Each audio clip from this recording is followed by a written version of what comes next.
સુગંધ મારા સુધી પણ આવે છે, એટલે હું પણ મારી વાત બહુ ટૂંકમાં જ કરવાનો છું. એક વખત આપણે સૌ સાથે જ્યારે આ પ્રસાદ ગ્રહણ કરવાના છીએ તે પહેલાં ભગવાન ભોળાનાથની બંને હાથ ઊંચા કરીને જય બોલાવીએ.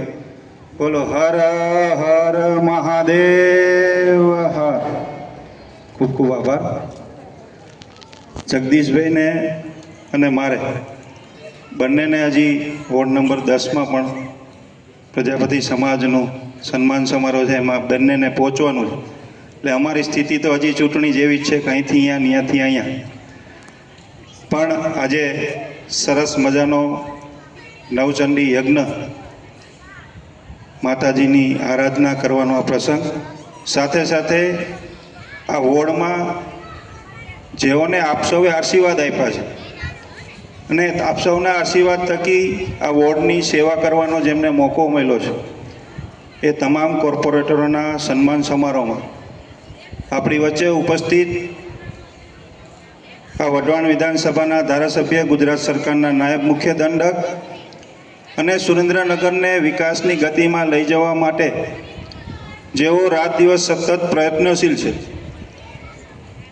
સતત મારી સાથે કે મુખ્યમંત્રીશ્રીને રજૂઆત હોય કે ભાઈ અમારે આટલો રોડ કરવાનો છે, અમારે આ પ્રોજેક્ટ મૂકવાનો છે, જેથી અમારા સુરેન્દ્રનગરમાં અમે આવો વિકાસ કરી શકીએ. ઘણા વર્ષોથી સુરેન્દ્રનગર વિકાસથી વિહોણું રહ્યું છે એવું જગદીશભાઈ એક સપનું જોયું છે, એવા આદરણીય ધારાસભ્ય શ્રી જગદીશભાઈ મકવાણા. 52માંથી 51 સીટ જીતા છે, જેનો શ્રેય જાય છે એવા આ સુરેન્દ્રનગર વઢવાણ શહેરના અધ્યક્ષ ભાઈ દેવાંગભાઈ રાવલ, મારી સાથે મારી જિલ્લાની ટીમમાં કામ કરતા જિલ્લાના ઉપાધ્યક્ષ ભાઈ રાજભા ઝાલા, બેન મીનાબેન સિંધવ, મંત્રી શ્રી બેન મીરાબેન તથા સૌ નવનિયુક્ત કોર્પોરેટરશ્રીઓ. નામ આપ સૌનું નથી લેતો, માફ કરજો, પણ સમય ભોજનનો છે. જગદીશભાઈ લીધા છે એટલે આવી ગયા છે.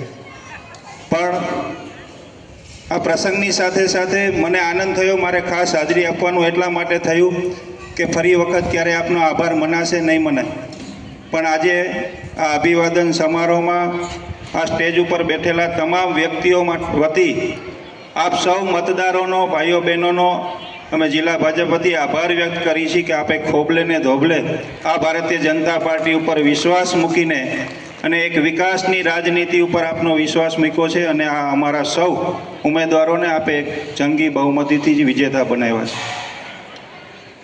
સુરેન્દ્રનગરમાં આપણે સૌ જાણીએ છીએ, વર્ષોથી તમે અને હું અહીંયા રહીએ છીએ કે સુરેન્દ્રનગરને નગરપાલિકામાંથી આજે મહાનગરપાલિકા બની છે, ત્યારે વિકાસની જે ભૂખ તમારામાં છે એટલી જ ભૂખ અમે અહીંયા બેઠા ને એ બધાને છે કે હવે આ સુરેન્દ્રનગરને એક વિકાસની હરોળમાં મૂકીએ. આ સુરેન્દ્રનગર મહાનગર બન્યું છે તો વિકસિત જે પણ રાજ્યો છે, સિટી છે, શહેરો છે, મહાનગરો છે, એમાં આપણો સુરેન્દ્રનગરનું નામ આગામી સમયમાં ગરમી સિવાય વિકસિત મહાનગરમાં આવે એવી અમારા સૌની પણ ઈચ્છા છે અને આપ સૌએ એમાં પોતાનો તમારો જે પણ સાથ સહકાર આપવાનો તે આપે મતદાન થકી આપી દીધો છે. આપ સૌ અહીંયા બેઠા છો ત્યારે અમારા ઉમેદવારોને પણ કહું છું કે આપણું આ સન્માન જરૂર છે, પણ સન્માનની સાથે સાથે અમે આને અમારી જવાબદારી ગણીએ છીએ કે આપ સૌએ અમારું જે સન્માન કર્યું છે એ સન્માનના રૂપે અમે સૌએ આપને એક વિકસિત વોર્ડ, એક વિકસિત સુરેન્દ્રનગર બનાવવાનો અમારા સૌનો સંકલ્પ છે અને આ સંકલ્પ અમે 100% પરિપૂર્ણ કરશું. આપ સૌના આશીર્વાદ અમ સૌને મળ્યા છે, માટે ફરી એક વખત ભગવાન ભોળાનાથની સાક્ષી આપ સૌનો આભાર વ્યક્ત કરું. મારી વાતને પૂર્ણ કરું છું. જય હિન્દ, જય ભારત.